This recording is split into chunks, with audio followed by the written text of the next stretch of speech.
रूप हे विठ्ठल विठ्ठल बळ पाहिजे माणसाजवळ. तुम्ही जिथं आहात तिथं बलशाली बना. तरुण मंडळी आहे, फार वेळ अभंगाचं चिंतन आहे आपल्याला करायचं नाही. 9:15 कीर्तन चालू केलंय, त्यात वेळेत आवरलेलं बरं आहे. माणूस जिथं आहे तिथं बलानं जगला पाहिजे. तुम्ही काही बळ गोळा करून घ्या. हिंगोलीच्या रेल्वे स्टेशनवर जो माणूस भीक मागतोय ना, तो त्याच्याजवळ ताकद नाही म्हणून भीक मागतोय.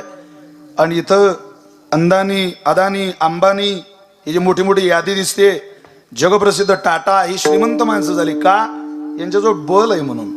माणसाजवळ बळ पाहिजे. प्रपंचामध्ये मोठे व्हायला काही बळ लागतात. ती बळ सोडून मी जे सांगतोय याच्या पलीकडे सोडून दुसरी बळ या जगात असू शकत नाही, असं माझं मत आहे. तुम्हाला पटो न पटो, त्यातलं पहिलं बळ आहे माणसाजवळ गरजेचं, शरीराचं बळ पाहिजे. आपलं शरीर मजबूत पाहिजे. एका पायावर उभा राहतो पोरगान, तो विचारतो का रे भाऊ भारत मॅच जिंकीन काय? कसं जिंकीन रे? तू असं ताट उभा राहा जरा. तू डीजेच्या तालावर असा नसतो, एखादी तमाशातली बाई काय नाचेल इतकी तुझी कंबर हलते मित्रा. आणि काय भारत आपला प्रगती करेल? थोबाड सडलं तुझं, तुझ्या तोंडाला छाले झाले आतून, तुझं ओठ वाकत नाही, तुझं होत नाही तोंड. नाही तर करून बघ तू आरशात.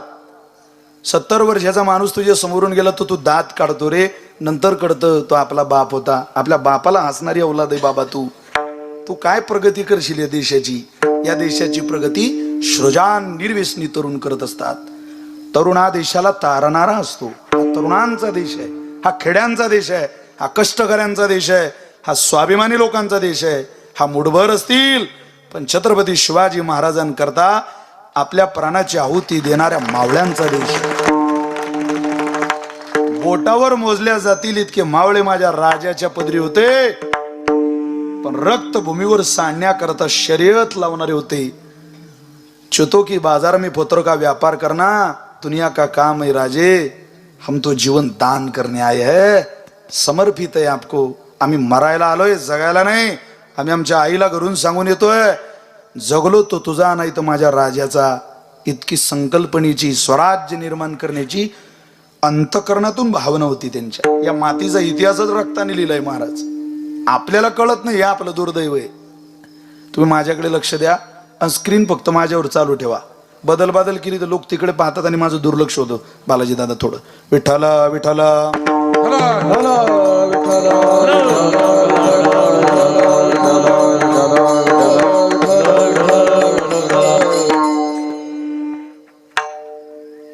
कोण निर्माण करतंय? सहज नाही होत त्या गोष्टी. आपल्याला स्वीकाराव्या लागतील, आपल्याला अभ्यासाव्या लागतील, आपल्याला पाहाव्या लागतील.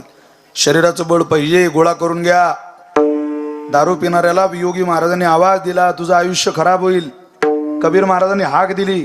कबीर महाराज म्हणतात दारूचा जन्म पहिल्यांदा लोक, सगळ्यात पहिल्यांदा लोक तर कशाची दारू पित होते? जरा बोला. तुम्हालाही माहिती आहे, मलाही माहिती आहे.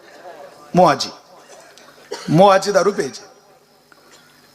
तुम्ही शेतकरी आहे सगळे. आंब्याच्या झाडाला पानं आल्यावर, आंब्याच्या झाडाला आंबे आल्यावर त्या झाडाला पानं असतात की गळून पडतात? आंब्याच्या झाडाला पानं असतात. आंब्याच्या झाडाला आंबे आल्यावर पानं असतात. मोहाच्या झाडाला मोह आल्यावर नसतात, गळून पडतात. कबीर महाराजांनी काय उदाहरण दिलं पहा. आंब पिके पान रखे, मोह पिके पान खोए, जो शिकारस पिए उसका क्या हुई.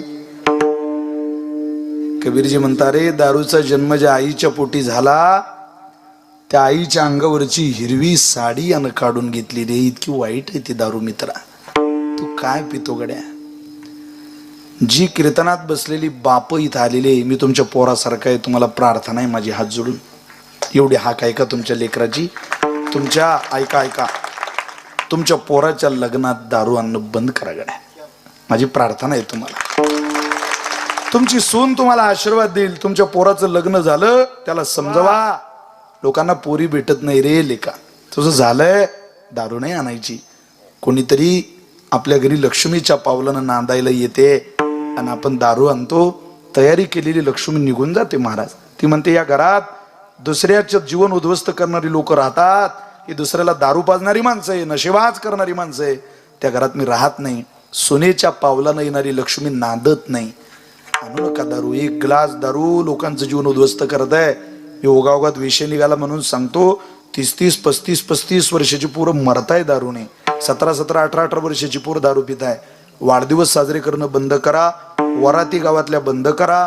शिवजयंती गणपती उत्सवाच्या मिरवणुकी बंद करा. आपला देश ताळ्यावर आला पाहिजे. सगळी आपलीच पोरं 12 बलुतेदाराची पडलेली दिसतं. मारवाड्याचं पोरग कधी पडलेलं दिसत नाही. ब्राह्मणाचं पोरग कधी पडलेलं दिसत नाही. त्या लोकांचा आदर्श घेऊन आपण. कधी दिसलं तुम्हाला मारवाडी समाजाचं पोरग बाजारात दारू पिऊन पडलेलं?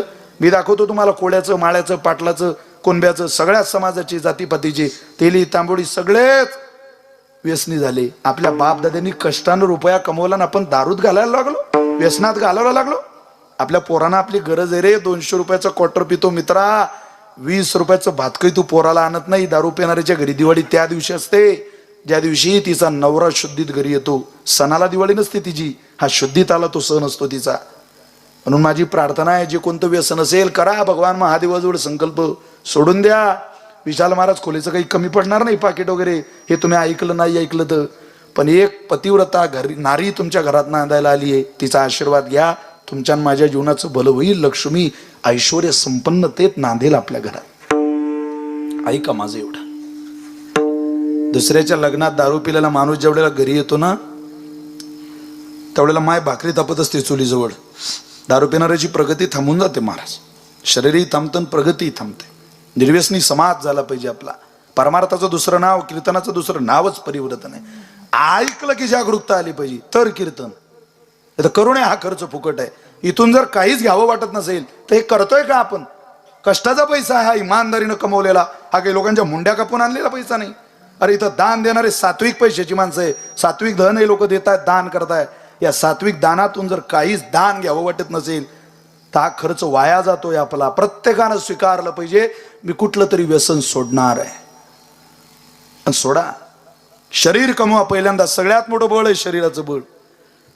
दारू पिऊन आलेला माणूस जेवढ्याला घरात येतो ना, आपली लेकरं सुद्धा आपल्या जवळ येत नाही. इतकी वाईट आहे ती दारू. माय भाकरी थापते चुलीजवळ. सचित्र बालमित्राचं पुस्तक वाचतंय 5 वर्षाचं पोरग. अवकड वाचतंय, अ आ इ ई वाचतंय. अण्णा त्या बाईच्या मांडीवर एक तानं पोरग तिच्या पदराखाली आहे. हातात भाकरी. आणि हा येतो, पैसे पाहिजे मला. नाही हो घरात पैसे. खोटं बोलते ती. त्याला माहिती आहे 2 वाजेपर्यंत दुसऱ्याच्या शेतात काम केलं, 5 वाजेपर्यंत दुसऱ्याच्या शेतात काम केलं की 100 रुपयाची नोट मिळते. ती आणली असेल हिने. नाही म्हणते बायको म्हणून बोटासहित बायकोला लाद घातली. हातातली भाकर चुलीत पडली. तांब्यातल्या पाण्याने चूल विजली. मांडीवरचं पोरग खाली गेलं. चटका लागला चुलीतल्या कोळशाचा, त्या आराचा, खोखो आराचा. 5 वर्ष सचित्र बालमित्राचं पुस्तक वाचणारं पोरग उठून उभं राहिलं आणि बापाचा हात धरलं आणि म्हणतं, बाबा तुम्हाला पैसे पाहिजे ना, मी देतो. मला माहिती मायनं कुठे ठेवले. पोरग गेलं. ओढता येत नाही तरी स्टूल ओढत आणला. ओढत ओढत आणलेल्या स्टूलावर पोरग उभं राहिलं. पाठीवरच्या तांदळाच्या डब्यात खोवलेली 100 रुपयाची नोट काढली आणि त्या पोरानं बापाच्या हातात दिली. त्याला एकच माहिती राहतो, वैजापूरकर, हा कागदाचा तुकडा बापाच्या हातात दिला की आपला बाप आपल्या आईला मारत नाही. इतका जीव असतो त्या लेकराचा आपल्या मायेत. अरे 5 वर्षाचं पोरग आपल्याला 100 रुपयाची नोट देत असेल आणि आपल्याला जीवनाची अवस्था बदला ही कृतीतून दाखवत असेल तर आपण व्यसन केली पाहिजे की नको, हा एकांतात प्रश्न विचारा. माझा वारकरी संप्रदाय भीक मागतो तुमच्या पुढं. तुम्ही व्यसन करू नका. तुमची पोरं व्यसनी झाली, तुम्ही तरुण हो व्यसनी झाले तर आपलं स्वराज्य कोण टिकवेल माझ्या राजाचं? अरे कोण सांभाळेल ही कीर्तन परंपरा? माझा राजा निर्व्यसनी होता ना, म्हणून 400 वर्ष झाली अजून लोक नाव घेतात ना. विदेशानं गौरव करावा ना माझ्या राजाचा. आपला गौरव कोण करेल? आपल्या लेकरांना आपली गरज आहे, आपल्या बायकोला आपली गरज आहे. पतिव्रता नारी आली आहे. कठीण दिवस, कठीण काळ आणि कठीण समय आपल्यासोबत काढणाऱ्या बाईला जरा चांगले दिवस दाखवण्याची ताकद आपल्या मनगटात आहे, ती आजमावा. पण आपण शरीराचं बळ करून आजमावा ही प्रार्थना आहे तुमच्या चरणावर. विठ्ठल विठ्ठल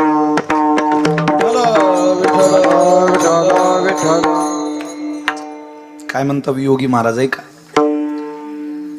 हे थांब जरा दारूवाल्या ओ,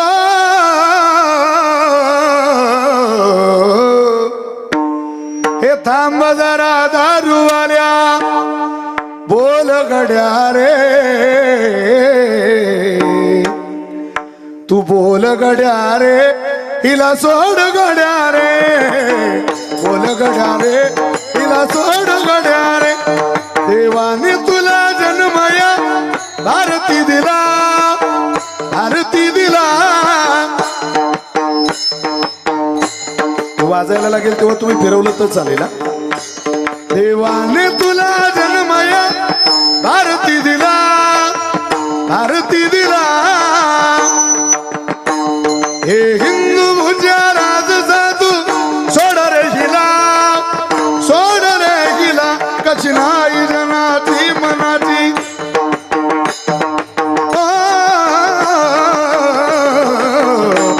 कचनाई जनाची कचनाई जनाची कचनाई मनाची कचनाई जनाची मनाची लाज तुला रे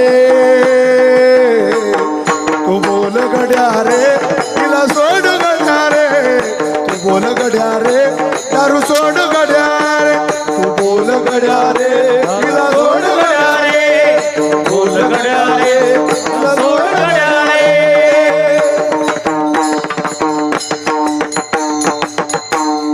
हा वियोगी महाराजांचा अभंग आहे भजन आहे दारू पिणाऱ्याला सक्का भाऊ माझा म्हणत नाही पण तुमचं आणि माझं शरीर टिक राहावं याकरता वियोगी नावाच्या संतांनी आरोळी दिली तुम्हाला आणि मला काय ताकद आहे हो संप्रदायाची कोणालाच दूर लोटत नाही ताकद आहे हो संप्रदायाची कोणालाच दूर लोटत नाही आपला संप्रदाय माईच लेकरू म्हणून सांभाळा करतो एक आई आहे तिची बालक आहे म्हणून शरीराचं बळ गरजेचं आहे दुसरं बळ आहे बुद्धीचं बळ माणसाजवळ बुद्धी पाहिजे आपल्या बुद्धीचा वापर केला पाहिजे प्रचंड वाचन असलं पाहिजे तरुणांच्या जीवनात वारकऱ्याच्या जीवनात 3 वय असले पाहिजे म्हणतात त्यातलं पहिलं वय वाचन दुसरा वय वारी आणि तिसरा वय आहे व्रत त्यातला पहिला वय वाचन आहे तरुण पोर वाचत नाही कागदाचा पडलेला टोकळा जरी दिसला तरी आपण वाचला पाहिजे गाथा ज्ञानेश्वरी दररोज वाचली पाहिजे वर्तमानपत्र दररोज वाचलं पाहिजे जगात काय घडतं याचा अभ्यास करा पोरो सोशल मीडियाला दररोज दिवसातून एकदा तरी बातम्या आपण ऐकल्या पाहिजे या जगात काय घडतं याचा अभ्यास ठेवा जरा तरुणांनी या सवयी घालून टाकल्या आपल्याला असं वाटतं सोशल मीडिया साधन केवळ मनोरंजना करताय अरे ते ज्ञाना करताय गरज आहे त्याची आता एक म्हणून बुद्धीचं बळ आपल्या जवळ असलं पाहिजे तिसरं बळ आहे सत्तेचं बळ असलं पाहिजे इथं टेकाडे भाऊ आहे सगळी कडतीची मंडळी बसली विनायक दादा राजकीय सामाजिक क्षेत्रामध्ये काम करणारी सगळी माणसं आहे साहेब आहेत सत्तेचं बळ माणसाला अत्यंत गरजेचं आहे सत्ता पाहिजे चांगलं काम करायचं असेल तर सत्तेशिवाय होत नाही गावातही एखादा निर्णय घ्यायचा झाला तर नालायकाच्या हातात सत्ता असली तर तो घेता येत नाही सज्जनाच्या हातात सत्ता पाहिजे सज्जनाच्या हातात जर सत्ता हवी असेल तर मला असं वाटतं जर उत्तर भारतामध्ये एखादा मठात राहणारा साधू राज्याचा मुख्यमंत्री होत असेल तर वारकरी संप्रदायाचा एक अभ्यासू कीर्तनकार विधानसभेत आमदार म्हणून का जाऊ नये कोण मांडेल वारकऱ्यांच्या बाजू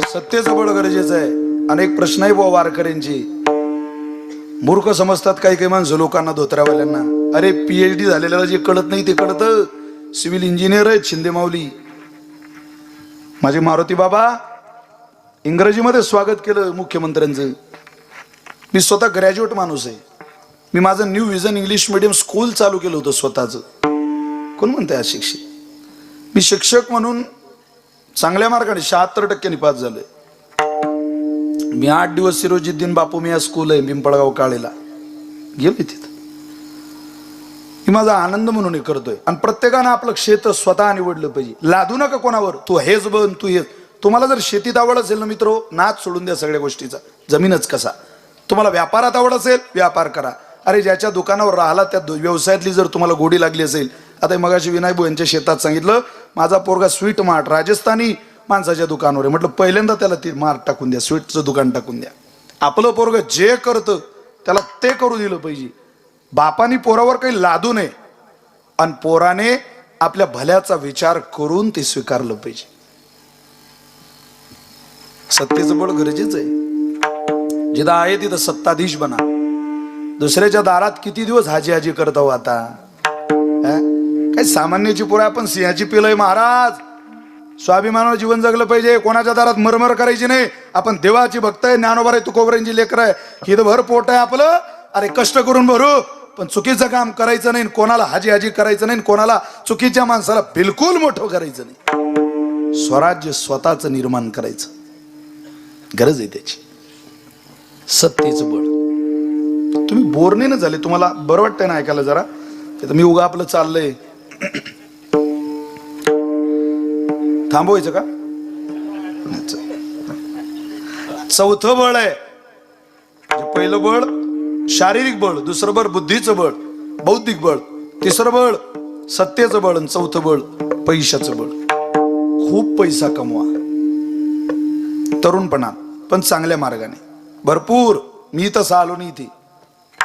मला माहिती आहे हा आवाज चांगला आहे, हातात गोडवा आहे, तोपर्यंत लोक तुम्हाला फोन करतील. संपतना जगन्नाथांना पवारांची कीर्तन ऐकायला 3-3 तास आधी लोक यायची. 3 तास. यांना तुम्ही विचाराय सगळ्या लोकांना. झेंडेकर गुरुजी खोटं आहे काय? मी गुरुजींच्या गावातही गेलोय. गुरुजीवर मेरी मुलाखत बहुत पुरानी है. चौसाळा. गुरुजी एकदा चौसाळ्याला होते. यांचा शिष्य परिवार आहे तिथं. आता वय झालं म्हणून गुरुजींनी आपलं थोडं स्वतःला शांत करून घेतलंय. नाही तर जमदाग्नी आमची गुरुजी म्हणजे. चल काय विषय सांगत होतो तुम्हाला? पैशाचं बळ. पैसा चांगल्या मार्गाने. पैशावर लय लक्ष होतं तुमचं. लगेच लोकांनी पैसा सांगितलंय. पैसा खूप कमवा चांगल्या मार्गाने. खूप पैसा. चांगली गाडी वापरा, सोनं नाणं भरपूर. चुकीच्या ठिकाणी खर्च करायचा नाही आणि चुकीच्या मार्गाने कमवायचं नाही. हे 2 सूत्र कायम लक्षात ठेवायचे. भरपूर मिळवायचा चांगल्या मार्गाने आणि भरपूर खर्च करायचा आपल्या करता. सोनं नाणं भरपूर. आपल्या बापदाद्यांजवळ खूप सोनं होतं महाराज. खूप सोनं. चांदीचे तोळे होते बैलांच्या गळ्यात. आता काय सांगा, इतका पैसा आणि इतकं सोनं. हे आजही जमिनी जे सापडतं ना सोनं कुठे कुठे, हे पूर्वजांनी डांबूनच ठेवलंय. लोकांना ठेवायला काय बँका होत्या त्यावेळेस? आणि काय असं काही पैसा साचून ठेवायचे कागद नाही जमवायचे लोक. धन गोळा करायची. सुवर्ण होतं. हांडेचे हांडे भरलेले. आपल्याजवळ काहीच नाही. आपण न कमू. एक कीर्तनात बसलेला माणूस मोजून 2-4-5 जण सोडले असतील कदाचित, तर 500 ग्रॅमच्या पुढे तुम्ही गेलो नाही, मी गेलो नाही अजून. फार फार मजा झाली. 500 ग्रॅम. याच्या पलीकडे कोणाजवळ सोनं आहे आपल्याजवळ? 5-5, 10-10 किलो, 50-50 किलो सोनं होतं. भरपूर पैसा कमवा, पण चांगल्या मार्गाने. सत्तेचं, पैशाचं, बुद्धीचं आणि शरीराचं बळ आपल्याजवळ पाहिजे. ते गरजेचंच आहे. हे 4 बळ प्रपंचामध्ये मोठे व्हायला लागतात.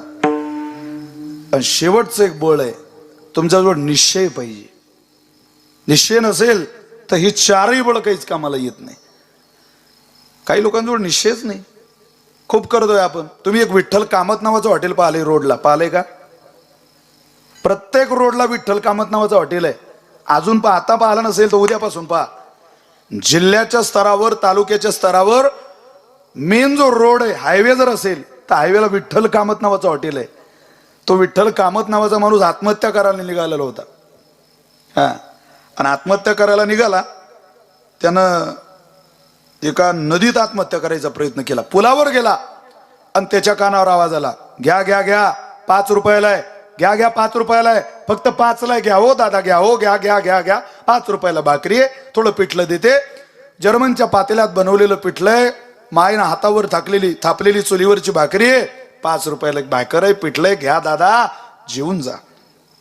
येणाऱ्या प्रत्येक ट्रकला गतिरोधकवरती हात दाखवते एक बाई त्या पुलावर होती आणि ती बेसन भाकरी विकत होती 5 रुपयाला.